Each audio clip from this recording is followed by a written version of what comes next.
तो आइए सुनते हैं मुंशी प्रेमचंद की कहानियों का संग्रह मानसरोवर भाग 3 की और एक कहानी जिसका नाम है दंड। संध्या का समय था। कचहरी उठ गई थी।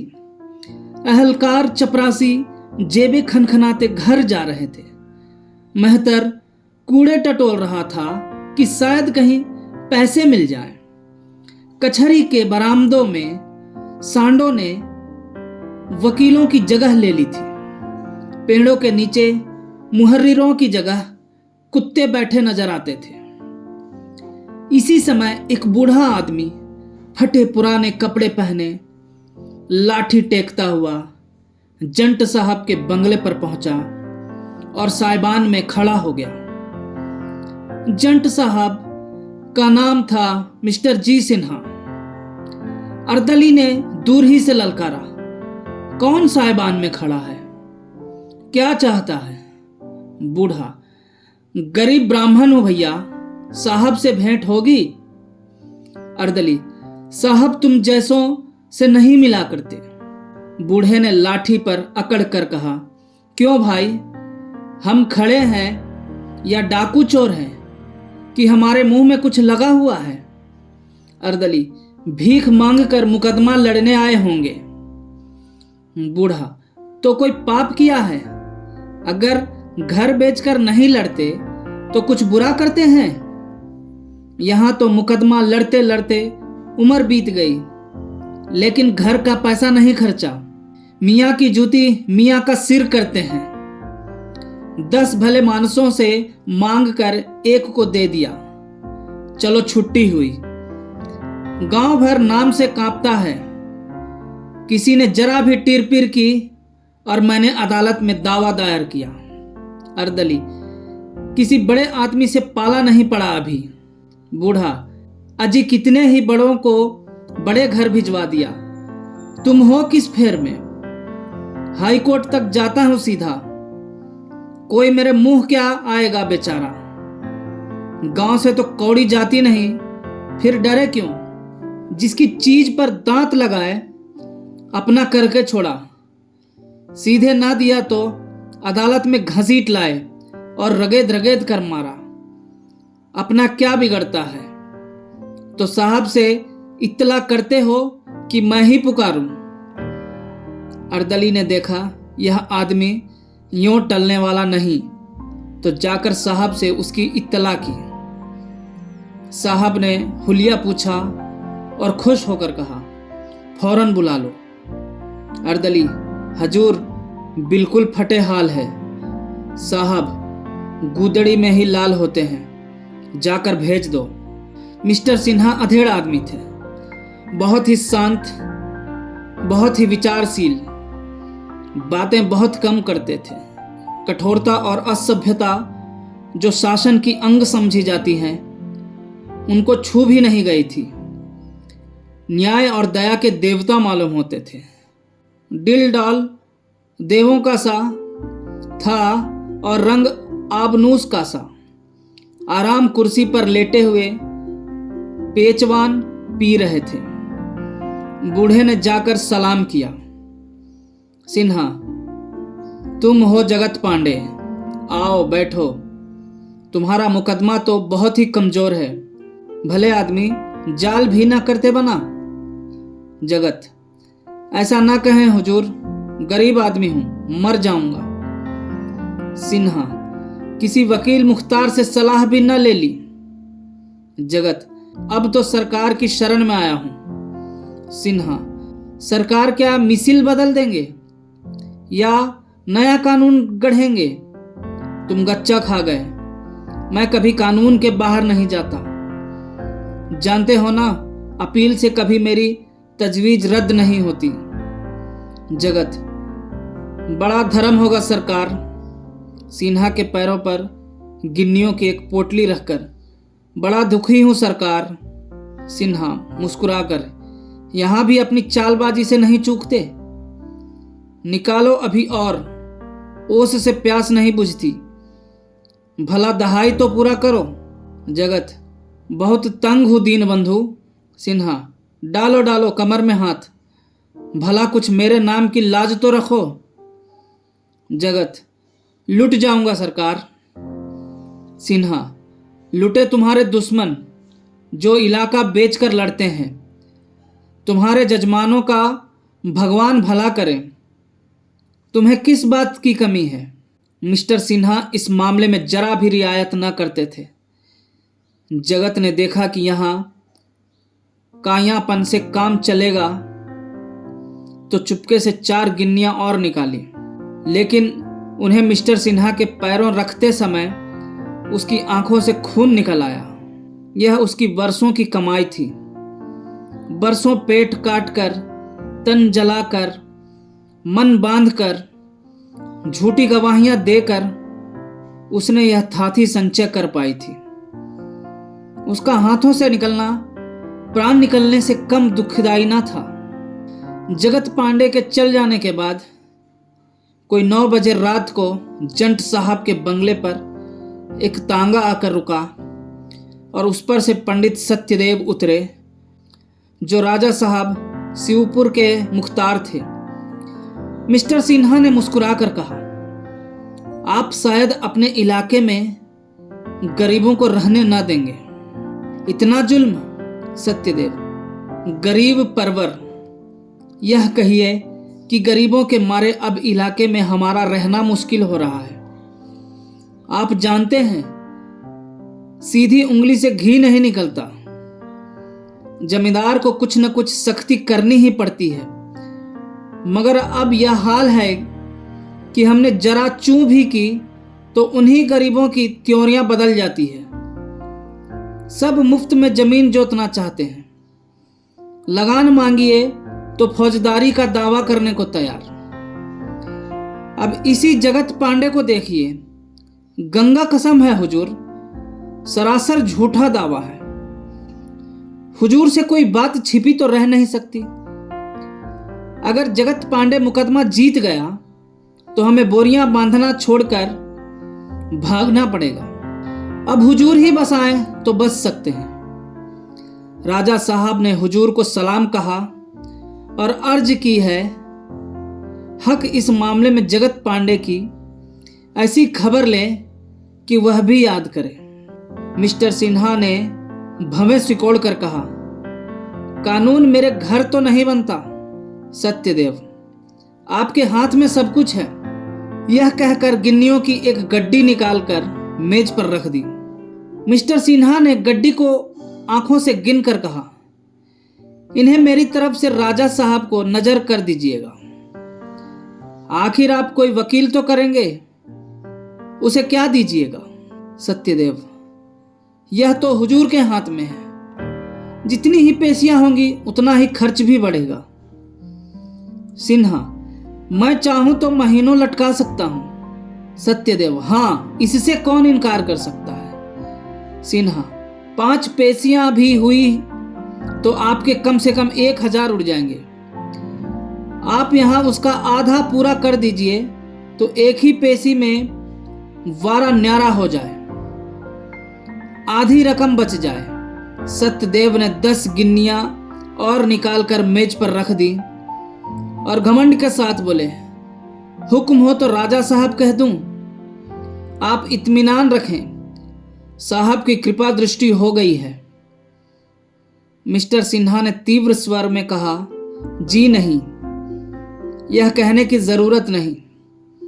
मैं किसी शर्त पर यह रकम नहीं ले रहा हूं। मैं करूंगा वही जो कानून की मंशा होगी। कानून के खिलाफ जौ भर भी नहीं जा सकता। यही मेरा असूल है। आप लोग मेरी खातिर करते हैं, यह आपकी शरारत है। उसे अपना दुश्मन समझूंगा जो मेरा ईमान खरीदना चाहे। मैं जो कुछ लेता हूं सच्चाई का इनाम समझ कर लेता हूं। जगत पांडे को पूरा विश्वास था कि मेरी जीत होगी, लेकिन तजवीज सुनी तो होश उड़ गए। दावा खारिज हो गया। उस पर खर्च की चपत अलग। मेरे साथ यह चाल, अगर लाला साहब को इसका मजा न चखा दिया तो ब्राह्मण नहीं है किस फेर में, सारा रोब भुला दूंगा। वहां गाढ़ी कमाई के रुपए हैं, कौन पचा सकता है। हाड़ फोड़ फोड़ कर निकलेंगे। द्वार पर सिर पटक पटक कर मर जाऊंगा। उसी दिन संध्या को जगत पांडे ने मिस्टर सिन्हा के बंगले के सामने आसन जमा दिया। वहां बरगद का घना वृक्ष था। मुकदमे वाले वहीं सत्तू चबेना खाते और दोपहरी उसी के छाह में काटते थे। जगत पांडे उनसे मिस्टर सिन्हा की दिल खोलकर निंदा करता। न कुछ खाता न पीता, बस लोगों को अपनी राम कहानी सुनाया करता। जो सुनता वह जंट साहब को चार खोटी खरी कहता। आदमी नहीं पिशाच है, इसे तो ऐसी जगह मारे जहां पानी न मिले। रुपए के रुपए लिए, ऊपर से खर्चे समेत डिग्री कर दी। यही करना था तो रुपये काहे को निकले थे। यह है हमारे भाई बंदों का हाल। यह अपने कहलाते हैं, इनसे तो अंग्रेज ही अच्छे। इस तरह की आलोचनाएं दिन भर हुआ करती। जगत पांडे के आसपास आठों पहर जमघट लगा रहता। इस तरह 4 दिन बीत गए और मिस्टर सिन्हा के कानों में भी बात पहुंची। अन्य रिश्वती कर्मचारियों की तरह वह भी हेकड़ा आदमी थे। ऐसे निर्द्वंद रहते मानो उन्हें यह बीमारी छू तक नहीं गई है। जब वह कानून से जौ भर भी न टलते थे तो उन पर रिश्वत का संदेह हो ही क्यों कर सकता था, और कोई करता भी तो उसकी मानता कौन। ऐसे चतुर खिलाड़ी के विरुद्ध कोई जाब्ते की कार्रवाई कैसे होती। मिस्टर सिन्हा अपने अफसरों से भी खुशामद का व्यवहार न करते। इससे हुक्काम भी उनका बहुत आदर करते थे। मगर जगत पांडे ने वह मंत्र मारा था जिसका उसके पास कोई उत्तर न था। ऐसे बांगड़ आदमी से आज तक उन्हें साबिका ना पड़ा था। अपने नौकरों से पूछते, बुढ़ा क्या कर रहा है। नौकर लोग अपनापन जताने के लिए झूठ के पुल बांध देते। हुजूर कहता था भूत बनकर लगूंगा, मेरी बेदी बने तो सही, जिस दिन मरूंगा उस दिन के 100 जगत पांडे होंगे। मिस्टर सिन्हा पक्के नास्तिक थे, लेकिन ये बातें सुन सुनकर सशंक हो जाते और उनकी पत्नी तो थर थर कांपने लगती। वह नौकरों से बार बार कहती, उससे जाकर पूछो क्या चाहता है, जितना रुपया चाहे ले, हमसे जो मांगे वह देंगे, बस यहां से चला जाए। लेकिन मिस्टर सिन्हा आदमियों को इशारे से मना कर देते थे। उन्हें अभी तक आशा थी कि भूख प्यास से व्याकुल होकर बुढ़ा चला जाएगा। इससे अधिक भय यह था कि मैं जरा भी नरम पड़ा और नौकरों ने मुझे उल्लू बनाया। छठे दिन मालूम हुआ कि जगत पांडे अबोल हो गया है, उससे हिला तक नहीं जाता। चुपचाप पड़ा आकाश की ओर देख रहा है, शायद आज रात दम निकल जाए। मिस्टर सिन्हा ने लंबी सांस ली और गहरी चिंता में डूब गए। पत्नी ने आंखों में आंसू भरकर आग्रह पूर्वक कहा, तुम्हें मेरे सिर की कसम, जाकर किसी तरह इस बला को टालो। बुढ़ा मर गया तो हम कहीं के ना रहेंगे। अब रुपये का मुंह मत देखो। 2-4 हजार भी देने पड़े तो देकर उसे मनाओ। तुमको जाते शर्म आती हो तो मैं चली जाऊं। सिन्हा, जाने का इरादा तो मैं कई दिन से कर रहा हूं, लेकिन जब देखता हूं वहां भीड़ लगी रहती है, इससे हिम्मत नहीं पड़ती। सब आदमियों के सामने तो मुझसे ना जाया जाएगा, चाहे कितनी ही बड़ी आफत क्यों ना आ पड़े। तुम 2-4 हजार की कहती हो, मैं 10-5 हजार देने को तैयार हूं, लेकिन वहां नहीं जा सकता। ना जाने किस बुरी साइड से मैंने इसके रुपये लिए। जानता कि यह इतना फिसाद खड़ा करेगा तो फाटक में घुसने ही ना देता। देखने में तो ऐसा सीधा मालूम होता था कि गऊ है। मैंने पहली बार आदमी पहचानने में धोखा खाया। पत्नी, तो मैं ही चली जाऊं? शहर की तरफ से आऊंगी और सब आदमियों को हटाकर अकेले में बात करूंगी। किसी को खबर ना होगी कि कौन है। इसमें तो कोई हरज नहीं है। मिस्टर सिन्हा ने संदिग्ध भाव से कहा, ताड़ने वाले ताड़ ही जाएंगे, चाहे तुम कितना ही छिपाओ। पत्नी, ताड़ जाएंगे ताड़ जाएं, अब किससे कहां तक डरूं? बदनामी अभी क्या कम हो रही है जो और हो जाएगी। सारी दुनिया जानती है कि तुमने रुपए लिए। यों ही कोई किसी पर प्राण नहीं देता, फिर अब व्यर्थ ऐंठ क्यों करो? मिस्टर सिन्हा अब मर्म वेदना को ना दबा सके, बोले, प्रिय, यह व्यर्थ की ऐंठ नहीं है।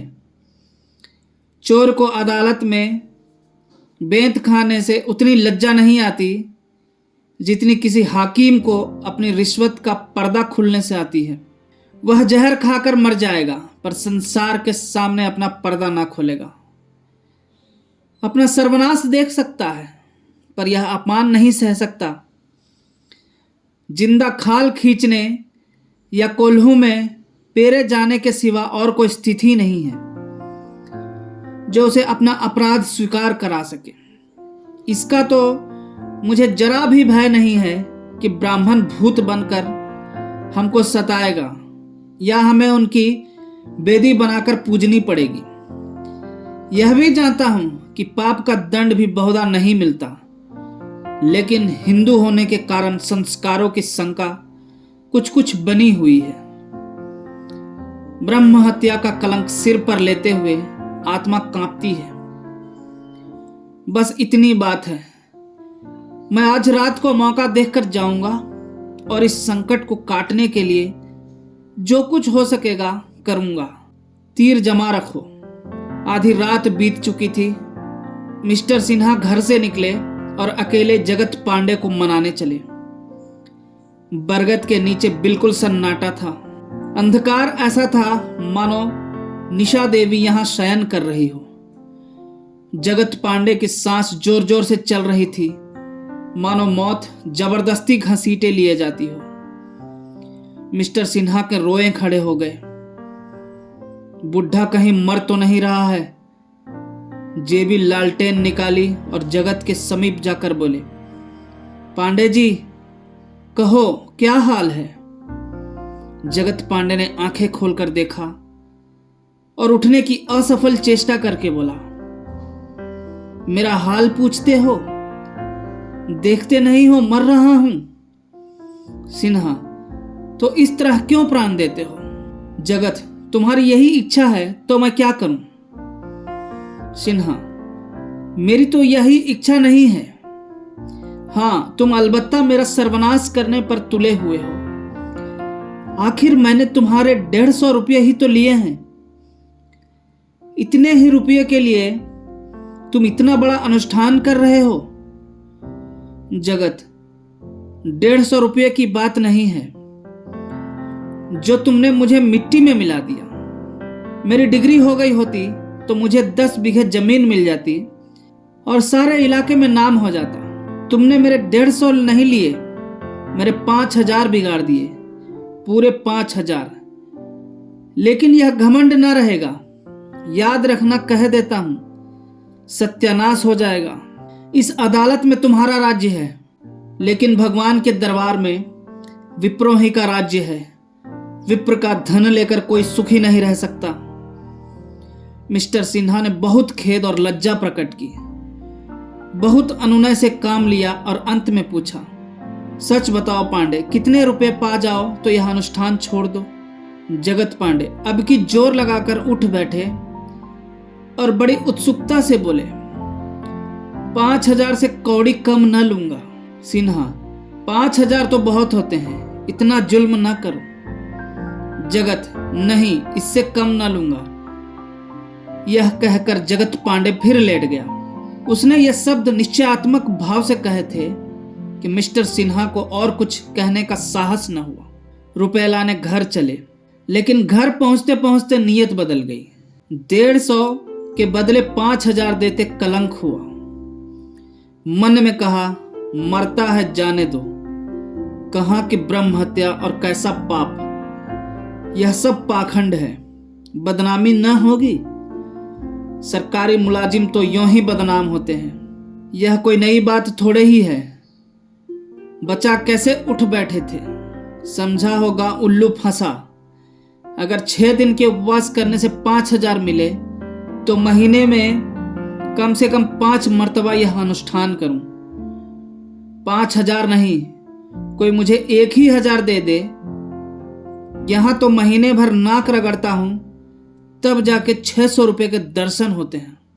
नोच खसोट से भी शायद ही किसी महीने में इससे ज्यादा मिलता हो।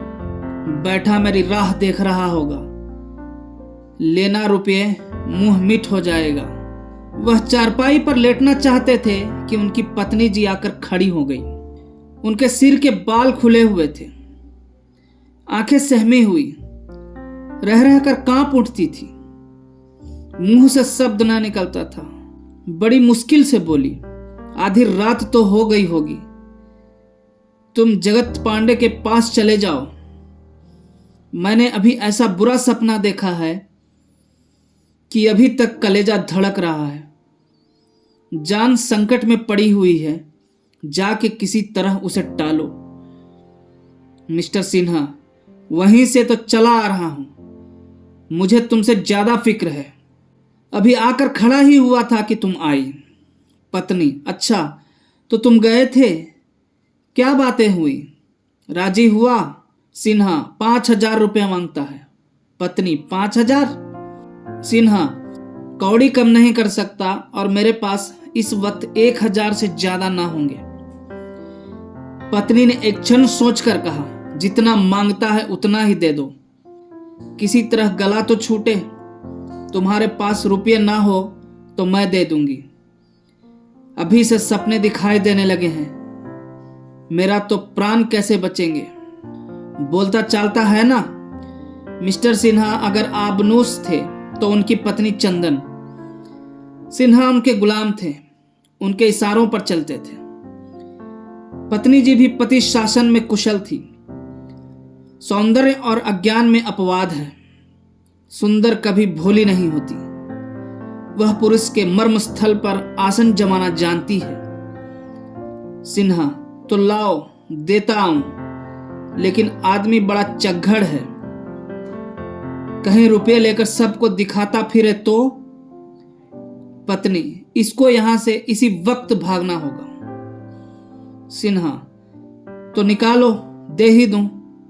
जिंदगी में यह बात भी याद रहेगी। पत्नी ने अविश्वास भाव से कहा, चलो मैं भी चलती हूं। इस वक्त कौन देखता है? पत्नी से अधिक पुरुष की चरित्र का ज्ञान और किसी को नहीं होता। मिस्टर सिन्हा की मनोवृत्तियों को उनकी पत्नी जी खूब जानती थी। कौन जाने रास्ते में रुपया कहीं छिपा दे और कह दे दे आए। ये कहने लगे, रुपये लेकर भी नहीं टलता तो मैं क्या करूं? जाकर संदूक से नोटों के पुलिंदे निकाले और उन्हें चादर में छिपाकर मिस्टर सिन्हा के साथ चली। सिन्हा के मुंह पर झाड़ू सी फिर रही थी। लालटेन लिए पछताते चले जाते थे। 5,000 रुपये निकले जाते हैं, फिर इतने रुपए कब मिलेंगे कौन जानता है। इससे तो कहीं अच्छा था दुष्ट मर ही जाता, बला से बदनामी होती। कोई मेरे जेब से रुपए तो न छीन लेता। ईश्वर करे मर गया हो। अभी तक दोनों आदमी फाटक ही तमक आए थे कि देखा जगत पांडे लाठी टेकता चला आता है। उसका स्वरूप इतना डरावना था मानो शमशान से कोई मुर्दा भागा आता हो। पत्नी जी बोली, महाराज हम तो आ ही रहे थे, तुमने क्यों कष्ट किया? रुपये लेकर सीधे घर चले जाओगे ना? जगत, हाँ हाँ सीधा घर जाऊंगा। कहाँ है रुपये, देखूं? पत्नी जी ने नोटों का पुलिंदा बाहर निकाला और लालटेन दिखाकर बोली, गिन लो, 5,000 रुपये हैं। पांडे ने पुलिंदा लिया और बैठकर उलट पुलट कर देखने लगा। उसकी आंखें एक नए प्रकाश से चमकने लगी। हाथों में नोटों को तौलता हुआ बोले, पूरे 5,000 हैं? पत्नी, पूरे गिन लो। जगत, 5,000 में 2 टोकरी भर जाएंगे, हाथों से बताकर। इतने सारे 5,000। सिन्हा, क्या अब भी तुम्हें विश्वास नहीं आता? जगत, है पूरे हैं, पूरे 5,000। तो अब जाऊं, भाग जाऊं? यह कहकर वह पुलिंदा लिए कई कदम लड़खड़ाता हुआ चला, जैसे कोई शराबी, और तब धम से जमीन पर गिर पड़ा। मिस्टर सिन्हा लपट कर उठाने दौड़े तो देखा उसकी आंखें पथरा गई हैं और मुख पीला पड़ गया है। बोले, पांडे, क्या कहीं चोट आ गई? पांडे ने एक बार मुंह खोला जैसे मरी हुई चिड़िया सिर लटका चोंच खोल देती है। जीवन का अंतिम धागा भी टूट गया। ओंठ खुले हुए थे और नोटों का पुलिंदा छाती पर रखा हुआ था। इतने में पत्नी जी भी आ पहुंची और सब को देखकर चौंक पड़ी। पत्नी, इसे क्या हो गया? सिन्हा, मर गया, और क्या हो गया? पत्नी सिर पीट कर, मर गया? हाय भगवान, अब कहाँ जाऊं? यह कहकर बंगले की ओर बड़ी तेजी से चली। मिस्टर सिन्हा ने भी नोटों का पुलिंदा शव की छाती पर से उठा लिया और चले। पत्नी, ये रुपये अब क्या होंगे? सिन्हा, किसी धर्म कार्य में दे दूंगा। पत्नी, घर में मत रखना, खबरदार। हाय भगवान। दूसरे दिन सारे शहर में खबर मशहूर हो गई। जगत पांडे ने जंट साहब पर जान दे दी। उसका शव उठा तो हजारों आदमी साथ थे। मिस्टर सिन्हा को खुल्लम खुल्ला गालियां दी जा रही थी। संध्या समय मिस्टर सिन्हा कचहरी से आकर मन मार बैठे थे कि नौकरों ने आकर कहा, सरकार, हमको छुट्टी दी जाए, हमारा हिसाब कर दीजिए। हमारी बिरादरी के लोग धमकाते हैं कि तुम जंट साहब की नौकरी करोगे तो हुक्का पानी बंद हो जाएगा। सिन्हा ने झल्ला कर कहा, कौन धमकाता है? कहार, किसका नाम बताएं सरकार, सभी तो कह रहे हैं। रसोइया, हुजूर, मुझे तो लोग धमकाते हैं कि मंदिर में ना घुसने पाओगे। साइस, हुजूर, बिरादरी से बिगाड़ करके हम लोग कहाँ जाएंगे? हमारा आज से इस्तीफा है, हिसाब जब चाहे कर दीजिएगा। मिस्टर सिन्हा ने बहुत धमकाया, फिर दिलासा देने लगे, लेकिन नौकरों ने एक न सुनी। आधे घंटे के अंदर सबों ने अपना अपना रास्ता लिया। मिस्टर सिन्हा दांत पीस कर रह गए, लेकिन हाकिमों का काम कब रुकता है। उन्होंने उसी वक्त कोतवाल को खबर कर दी और कई आदमी बेगार में पकड़ा आए। काम चल निकला। उसी दिन से मिस्टर सिन्हा और हिंदू समाज में खींचातान शुरू हुई। धोबी ने कपड़े धोने बंद कर दिया, ग्वाले ने दूध लाने में आनाकानी की, नाई ने हजामत बनानी छोड़ी। इन विपत्तियों पर पत्नी जी का रोना धोना और भी गजब था। इन्हें रोज भयंकर स्वप्न दिखाई देते। रात को एक कमरे से दूसरे में जाते प्राण निकलते थे। किसी को जरा सिर भी दुखता तो नहीं में जान समा जाती। सबसे बड़ी मुसीबत यह थी कि अपने संबंधियों ने भी आना जाना छोड़ दिया। एक दिन साले आए, मगर बिना पानी पिए चले गए। इसी तरह एक बहनोई का आगमन हुआ। उन्होंने पान तक न खाया। मिस्टर सिन्हा बड़े धैर्य से यह सारा तिरस्कार सहते जाते थे। अब तक उनकी आर्थिक हानि न हुई थी। गरज के बावले झक मारकर आते ही थे और नजर नजराना मिलता ही था। फिर विशेष चिंता का कोई कारण न था। लेकिन बिरादरी से वैर करना पानी में रहकर मगर से वैर करने जैसा है। कोई ना कोई ऐसा अवसर ही आ जाता है जब हमको बिरादरी के सामने सिर झुकाना पड़ता है। मिस्टर सिन्हा को भी साल के अंदर ही ऐसा अवसर आ पड़ा। यह उनकी पुत्री का विवाह था। यही वह समस्या है जो बड़े बड़े हेकड़ों का घमंड चूर कर देती है। आप किसी के आने जाने की परवाह न करें। हुक्का पानी, भोज भात, मेल जोल, किसी बात की परवाह न करें। मगर लड़की का विवाह तो न टलने वाली बला है। उससे बचकर आप कहाँ जाएंगे? मिस्टर सिन्हा को इस बात का गदगदा तो पहले ही था कि त्रिवेणी के विवाह में बाधाएं पड़ेंगी, लेकिन उन्हें विश्वास था कि द्रव्य की अपार शक्ति इस मुश्किल को हल कर देगी। कुछ दिनों तक उन्होंने जानबूझकर टाला कि शायद इस आंधी का जोर कुछ कम हो जाए, लेकिन जब त्रिवेणी को 16वां साल समाप्त हो गया तो टाल मटोल की गुंजाइश न रही। संदेश भेजने लगे, लेकिन जहां संदेशिया जाता वहीं जवाब मिलता, हमें मंजूर नहीं।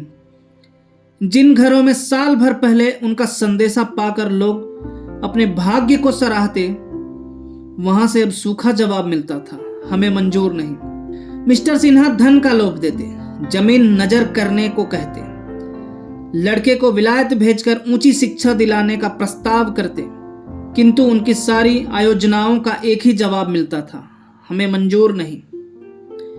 ऊंचे घरानों का यह हाल देखकर मिस्टर सिन्हा उन घरानों में संदेश भेजने लगे जिनके साथ पहले बैठकर भोजन करने में भी उन्हें संकोच होता था, लेकिन वहां भी वही जवाब मिला, हमें मंजूर नहीं। यहां तक कि कई जगह वे खुद दौड़ दौड़ कर गए, लोगों की मिन्नतें की, पर यही जवाब मिला, साहब हमें मंजूर नहीं। शायद बहिष्कृत घरानों में उनका संदेश स्वीकार कर लिया जाता, पर मिस्टर सिन्हा जानबूझकर मक्खी ना निगलना चाहते थे। ऐसे लोगों से संबंध ना करना चाहते थे जिनका बिरादरी में कोई स्थान न था। इस तरह 1 वर्ष बीत गया। मिसेज सिन्हा चारपाई पर पड़ी कराह रही थी, त्रिवेणी भोजन बना रही थी और मिस्टर सिन्हा पत्नी के पास चिंता में डूबे बैठे हुए थे। उनके हाथ में एक खत था, बार बार उसे देखते और कुछ सोचने लगते थे। बड़ी देर के बाद रोगनी ने आंखें खोली और बोली, अब न बचूंगी, पांडे मेरी जान लेकर छोड़ेगा। हाथ में कैसा कागज है? सिन्हा, यशोदानंदन के पास से खत आया है। पाजी को यह खत लिखते हुए शर्म नहीं आती। मैंने इसकी नौकरी लगाई, इसकी शादी करवाई और आज उसका मिजाज इतना बढ़ गया है कि अपने छोटे भाई की शादी मेरी लड़की से करना पसंद नहीं करता। अब आगे के भाग्य खुल जाते। पत्नी, भगवान अब ले चलो, यह दुर्दशा नहीं देखी जाती। अंगूर खाने का जी चाहता है, मंगवाए हैं कि नहीं? सिन्हा, मैं जाकर खुद लेता आया था।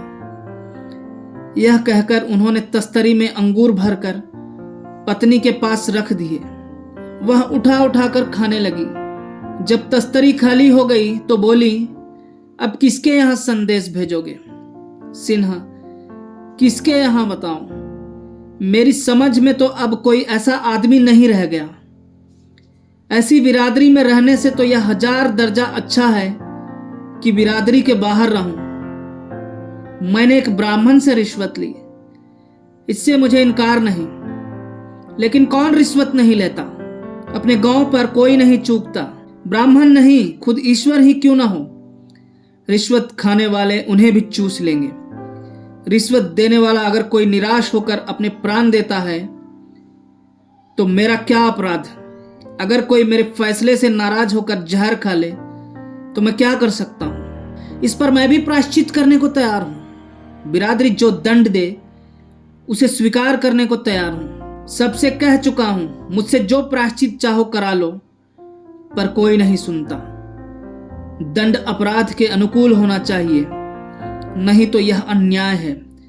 अगर किसी मुसलमान का छुआ भोजन खाने के लिए बिरादरी मुझे काले पानी भेजना चाहे तो मैं उसे कभी ना मानूंगा।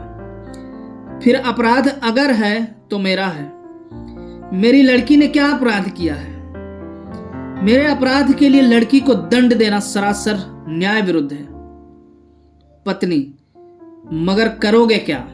और कोई पंचायत क्यों नहीं करते? सिन्हा, पंचायत में भी तो वही बिरादरी के मुखिया लोग ही होंगे, उनसे मुझे न्याय की आशा नहीं।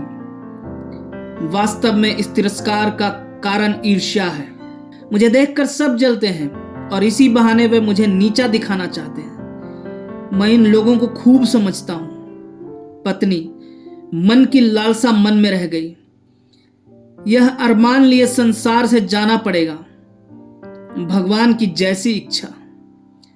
तुम्हारी बातों से मुझे डर लगता है कि मेरी बच्ची की ना जाने क्या दशा होगी, मगर तुमसे मेरी अंतिम विनय यही है कि बिरादरी से बाहर ना जाना, नहीं तो परलोक में भी मेरी आत्मा को शांति न मिलेगी। यह शोक मेरी जान ले रहा है। हाय, बच्ची पर ना जाने क्या विपत्ति आने वाली है। यह कहते मिसेस सिन्हा की आंखों में आंसू बहने लगे। मिस्टर सिन्हा ने उनको दिलासा देते हुए कहा, इसकी चिंता मत करो प्रिय, मेरा आशय केवल यह था कि ऐसे भाव मन में आया करते हैं। तुमसे सच कहता हूं, बिरादरी के अन्याय से कलेजा छलनी हो गया है। पत्नी, बिरादरी को बुरा मत कहो। बिरादरी का डर ना हो तो आदमी ना जाने क्या क्या उत्पात करे। बिरादरी को बुरा न कहो। कलेजे पर हाथ रखकर, यहां बड़ा दर्द हो रहा है। यशोदानंद ने भी कोरा जवाब दे दिया, किसी करवट चैन नहीं आता, क्या करूं भगवान। सिन्हा, डॉक्टर को बुलाऊं? पत्नी, तुम्हारा जी चाहे बुला लो, लेकिन मैं बचूंगी नहीं। जरा तिब्बो को बुला लो, प्यार कर लूं। जी डूबा जाता है। मेरी बच्ची, हाय मेरी बच्ची। धन्यवाद।